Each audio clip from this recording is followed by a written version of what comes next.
Сәлеметсіздер ме оқушылар? Бүгін сабақтың тақырыбы қызыл кітап.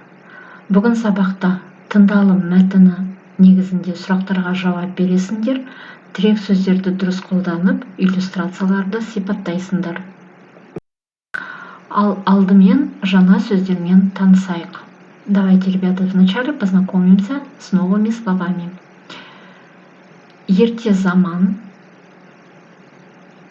қорғау, одақ, өсімдіктер, деректер, жойылып кету, сирек, тіркелген. Ерте заман, в древней поры. Қорғау, защищать. Одақ, союз. Өсімдіктер, растение. Деректер, сведения. Жойылып кету, исчезнуть. Сирек, редкий. Тіркелген, зарегистрирован.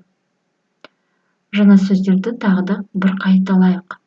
Ерте заман, қорғау, одақ, өсімдіктер, деректер, жойылып кету, сирек, тіркелген.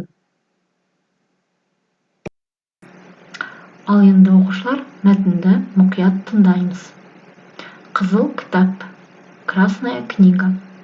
1948 жылы әлемде алғаш рет табиғатты қорғау одағы құрылды.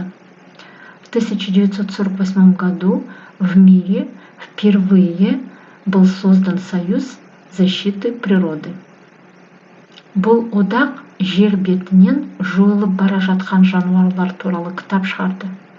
Этот союз выпустил книгу о исчезающих животных во всем мире. Ол қызыл кітап деп аталды. Она называлась Красная книга. Қызыл кітап деген атауды ағылшын ғалымы Питер Скотт ұсынды. Название Красная книга было предложено английским ученым Питер Скотт. Қазақстанның қызыл кітабы алғаш рет 1978 жылы шықты. Красная книга Казахстана впервые вышла в 1978 году. Онда тіркелген жануарлар мен өсімдік түрлері туралы қысқаша қазақша, ағылшынша деректер берілген. Там о зарегистрированных животных и растениях были даны краткие сведения на казахском, английском языке. Сонымен бірге тіркелген жануардың суреті, Қазақстан аумағында таралу картасы, ол туралы ақпарат көрсетілген. А также вместе с этим были даны картинки животных, карта распространения на территории Казахстана и информация о них. Қазақстанда құстардың 18 отрядқа жататын 489 түрі бар. В Казахстане есть 480 видов птиц, которые относятся к 18 отрядам. Олардың 58-і қызыл кітапқа тіркелген. 58 из них зарегистрированы в Красную книгу. Оларды адамдар көп аулайды. Их много ловят люди. Сол себепті азайып барады. Поэтому они исчезают. Қазір олар қорғауға алынған. Сейчас они взяты под защиту. Қазақстанның қызыл кітабына өсімдіктердің 307 түрі кірген. В Красную книгу Казахстана занесены 307 видов растений. Қызыл кітапқа қазақ жеріндегі барыс, аққу, бүркіт, бірқазан, тырна, қызыл қасқыр және тағы басқа аңдар мен құстарды тіркелген. В Красную книгу занесены барс, лебедь, беркут, бірқазан, пеликан, цапля, қызыл қасқыр, красный волк, которые обитают на казахской земле. Ал енді оқушылар, мәтін бойынша сұрақтарға жауап береміз. Қызыл кітап деген атауды кім ұсынды? Кто рекомендовал название «Красная книга»? Қызыл кітап деген атауды кім ұсынды? Қазақстанның қызыл кітабы қай жылы шықты? В каком году была выпущена Красная книга Казахстана? Қазақстанның қызыл кітабы қай жылы шықты? Онда қандай деректер берілген? Какие сведения там даны? Онда қандай деректер берілген? Қазақстанда құстардың қанша түрі бар? Сколько видов птиц есть в Казахстане? Қазақстанда құстардың қанша түрі бар? Қазақстанның қызыл кітабына өсімдік қанша түрі кірген? Сколько видов растений занесены в Красную книгу Казахстана? Қазақстанның қызыл кітабына өсімдіктің қанша түрі кірген? Жақсы оқушылар, сұрақтарға дұрыс жауап бердіңдер деп сенімдімін.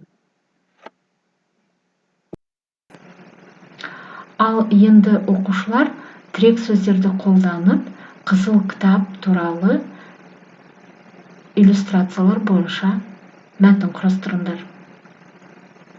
Ребята, используя опорные слова по картинкам, составьте текст про Красную книгу. Қызыл кітап, Красная книга, тіркелген, зарегистрирован, құстар, птицы, сирек, редкий, жануарлар, животные. Оқушылар суреттер бойынша шағын мәтін құрастырдыңдар деп үміттенемін.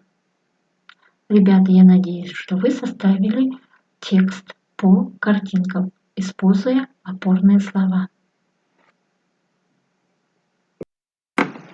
Ал енді оқушылар поп әдісі бойынша мәтін мазмұнын жазып айтыңдар. Ребята, по формуле POPS напишите и расскажите содержание текста. Напоминаю вам формулу POPS. Бірінші сөйлем менің ойымша деп басталады. Ребята, первое предложение у вас должно начинаться с словосочетания менің ойымша, по моему мнению. Екінші сөйлем себебі. Второе предложение себебі, потому что. Мысалы, үшінші сөйлем мысалы. Третье предложение со слова мысалы, например. Қорыта айтқанда. В-четвертых, қорыта айтқанда заключение. Мысалы, мынандай сөйлем құрастыруға болады. Менің ойымша, мәтін қызыл кітап туралы. По моему мнению, текст про Красную книгу. Себебі құстар мен жануарлар туралы айтылған, потому что говорится о животных и птицах. Мысалы, табиғатты қорғау одағы құстар мен жануарларды қорғайды. Например, Союз защиты природы защищает птиц и животных. Қорыта айтқанда, қызыл кітапқа сирек кездесетін жануарлар мен құстар тіркелген. В заключение можно сказать, что в Красную книгу занесены редко встречающиеся птицы и животные. Оқушылар, үйге тапсырма жазып алыңдар. Оқулықтың 53-ші бетте 7-ші тапсырманы жазылым түрінде орындап келіңдер. Берілген сөздерден сөйлем құрап, жазып оқыңдар. Ребята, данными словами составьте предложение и, написав, прочитайте. Осымен сабағымыз аяқталды. Сау болыңыздар. Кері байланысқа назар аударайық. Аяқталмаған сөйлем әдісі бойынша кері байланыс жасаймыз. Ребята, незаконченным предложение Обратную связь. Устанавливаем. Мен бүгін білдім. Я сегодня узнал или узнала. Мен бүгін түсіндім. Я сегодня понял или поняла. Мен келесі сабақта білгім келеді. Я на следующий урок хочу знать. Ребята, этим способом, пожалуйста, сделайте обратную связь. Сау болыңыздар, оқушылар.